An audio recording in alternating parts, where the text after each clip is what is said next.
If you have a chronic autoimmune condition, biologic medications can change lives.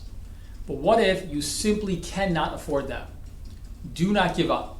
Today, I will walk you through real-world solutions from financial programs to medical alternatives that can keep you healthy without going broke.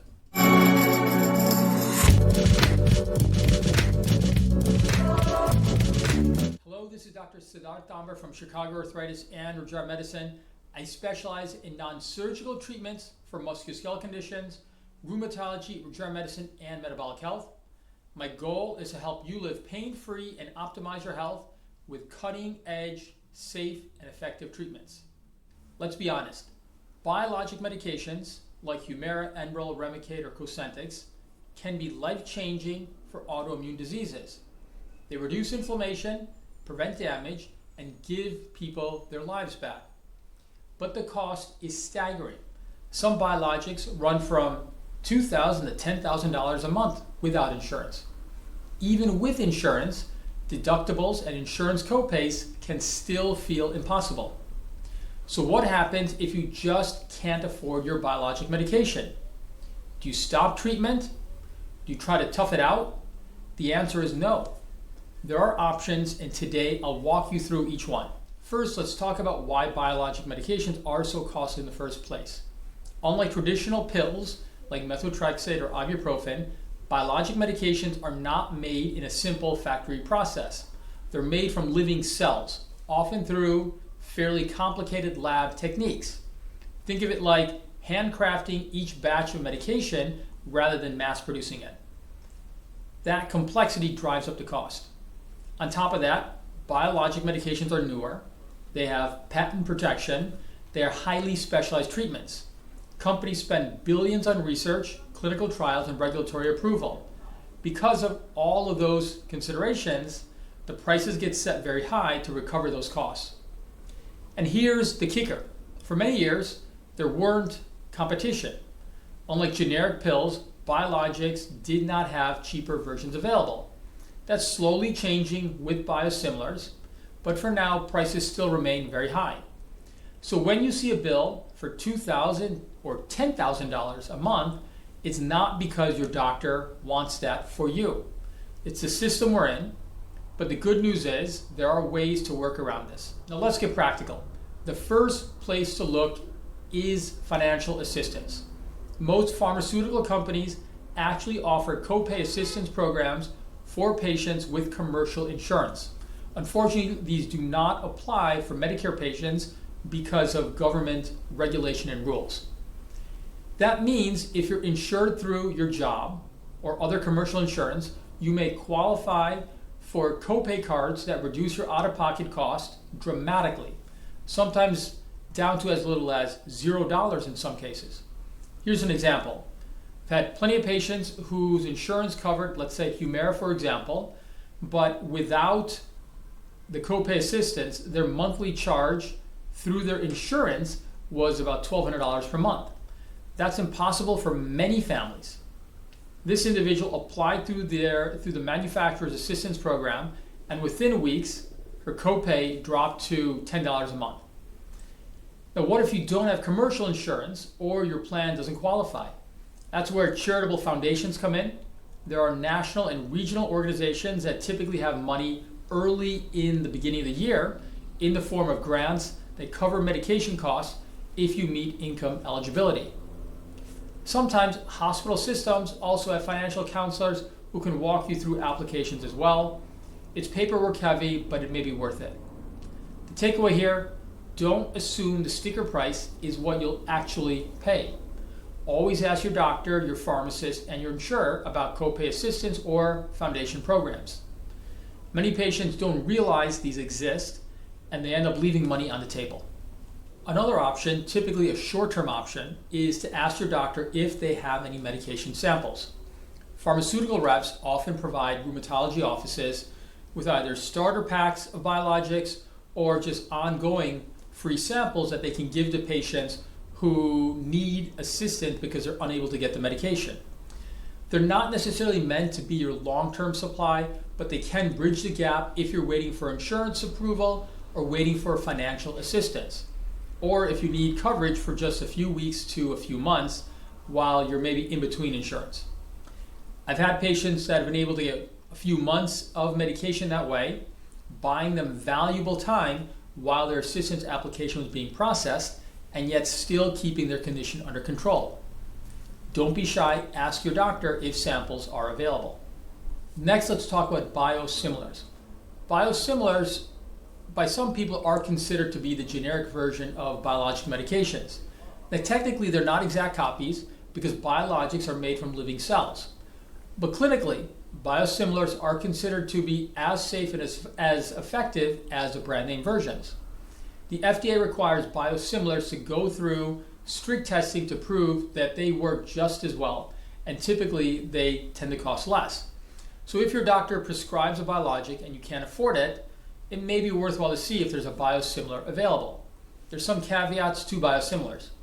If you are already doing well with the brand name drug version, changing to a biosimilar may not necessarily give you the exact same treatment result.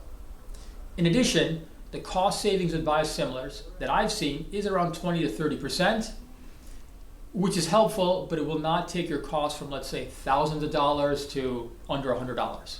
But it's still a possibly useful option that is available.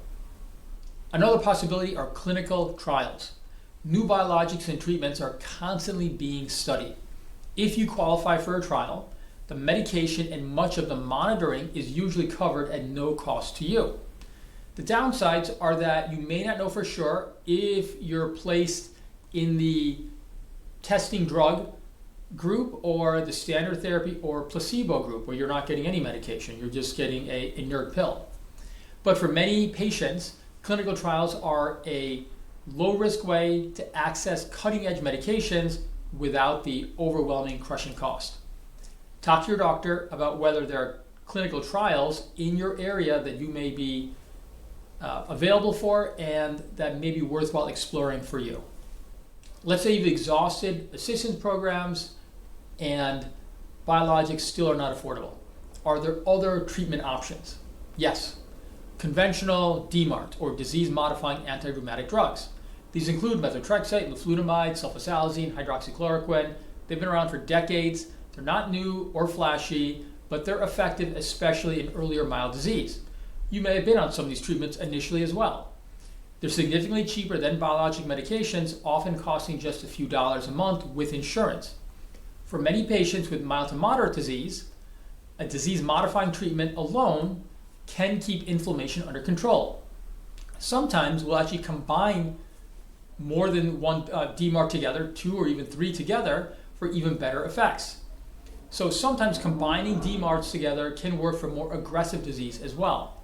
For example, some well-known combinations for, let's say, rheumatoid arthritis would be combining methotrexate and leflunomide, or combining methotrexate, sulfasalazine, and hydroxychloroquine. In fact, in most of the rest of the world, where the cost of biologics is just too prohibitive, physicians will frequently first line end up using combinations of these sort of cheaper disease-modifying treatments to help their patients. And for those patients who are still failing, then they may move on to a biologic treatment. In America, the practice is a little bit different, where we tend to go to biologics a little bit faster. And the reason why is the key difference is that biologics tend to work faster and are more necessary for more aggressive disease. But disease-modifying drugs and combination of DMARDs may be a reasonable alternative for you as well. One principle I emphasize is that treatment urgency depends on how severe your disease is. If you have very mild rheumatoid arthritis without high-risk features, namely swollen joints, active inflammation on ultrasound or MRI, and normal inflammatory parameters, you may try conservative options up front. That can include diet, supplements, or milder medications first line. But if you have moderate to severe disease, lots of swollen joints, abnormal inflammatory markers, or imaging that shows active disease, you really should not delay treatment. Studies show that permanent joint damage can occur within just 3 to 6 months of untreated aggressive rheumatoid arthritis disease. So while cost is important, protecting your long-term function is critical. Sometimes that means finding creative ways to access biologics rather than delaying entirely. So here's where lifestyle factors may come in. Even if you can't get biologics right away, there are still powerful tools you can use when it comes to lifestyle. Nutrition matters. Diets rich in vegetable, fish, beans, and olive oil, what we call a Mediterranean diet, are proven to reduce inflammation. Foods high in omega-3 fatty acids like salmon, chia seeds, or flaxseed can also help. Turmeric and ginger have natural anti-inflammatory properties. Weight optimization is huge. Extra weight puts more stress on your joints and fuels inflammation. Even a 5 to 10% weight loss can make a real difference in joint pain and disease activity. Supplements, as I mentioned, can be helpful too. Omega-3s, vitamin D, curcumin, all are low risk and affordable. Exercise is essential. Not high impact necessarily exercises, but lower impact activities like swimming, biking, yoga, or walking. Movement keeps joints flexible and muscles strong. And don't underestimate stress management. Autoimmune diseases often flare with stress. Techniques like mindfulness, deep breathing, or even just good sleep hygiene are free and powerful tools. Now, if you have active inflammation and if you have any high-risk features, medication is still most likely needed. But always make sure you optimize lifestyle options as well. Also, please keep in mind that if you do not use medication, close monitoring by your rheumatologist is still necessary to make sure your condition and inflammation is not accelerating, which can put you at high risk for progressive disease, which can in turn result in permanent damage in the joints. One of the most important steps in all this is you need to communicate with your physician, your rheumatologist. I've seen patients who quietly stopped their medication because they couldn't afford it. Months later, they come back with severe flares and irreversible damage. So please be open with your rheumatologist. We can only help if we know what's happening. We can write letters for assistance programs, suggest biosimilars, or adjust your regimen. Sometimes even spacing out doses, if that's medically safe, can stretch your medication further. The bottom line, you and your doctor are a team. Do not stay silent. Let me also share what you should avoid doing. Do not ration your medication by taking half doses on your own. Again, if you're doing this in conjunction with your physician, that may be one thing, because they may be keeping an eye on the bigger picture, but doing it on your own can lead to worse results. It can actually make your disease flare up and increase your risk of side effects. Don't buy unregulated medications from the internet. Counterfeit drugs are real and dangerous. And don't stop treatment abruptly if you have moderate to severe disease without a plan. That's when the risk of permanent joint damage skyrockets. Here's another practical but often overlooked solution: your choice of insurance plan. If you have a Medicare Advantage or a commercial plan with a very high deductible or massive cost sharing for specialty medications, you'll likely want to look at other insurance options during open enrollment. Some insurance plans have caps on out-of-pocket costs for medications. Others have better coverage tiers for biologics or biosimilars. Switching plans strategically can save you thousands of dollars a year. The catch is you have to plan ahead. Review your plan's drug formulary every year. Ask your doctor's office or a financial counselor to help you compare it. It may feel like paperwork, but it can make a difference between affording your biologics or not. Keep in mind that private health insurance are for-profit companies. They're not necessarily looking out for you first and foremost, as much as they are their shareholders. You need to be aware of what the policies are in your health insurance, and if you have any degree of significant medical issues or expensive treatments, that can significantly be affected by what you can afford based on the health insurance plan that you pick. So here's a roadmap if you cannot afford your biologic. Apply for copay or assistance programs. Ask your doctor for pharma samples if you're waiting. Explore biosimilars if appropriate. See if you qualify for a clinical trial. Use conventional disease-modifying treatments and combinations if needed. Reevaluate your insurance plan during open enrollment to make sure you have a plan that gives you a reasonable chance of affording your treatment. And maximize lifestyle strategies, nutrition, supplements, stress management, and as always, stay connected with your physician. Most patients, even with financial challenges, can find a path forward that balances affordability and disease control. It takes effort, but it's possible, and frankly, you should be working with a physician who has the sophistication, intelligence, and care for you to figure this out. Some frequently asked questions. Do biologic medications always have to be lifelong? Not always. Some patients can reach remission and can taper with supervision, but the majority of our patients with chronic autoimmune diseases will likely need to keep some degree of ongoing treatment long term. Do cheaper medications work as well? For many with mild disease, yes. For more aggressive disease, biologics are usually necessary, but again, you can sometimes combine cheaper, older school disease-modifying treatments to get a similar effect. Can diet replace medication? Rarely if you're at the stage where you have really significant disease.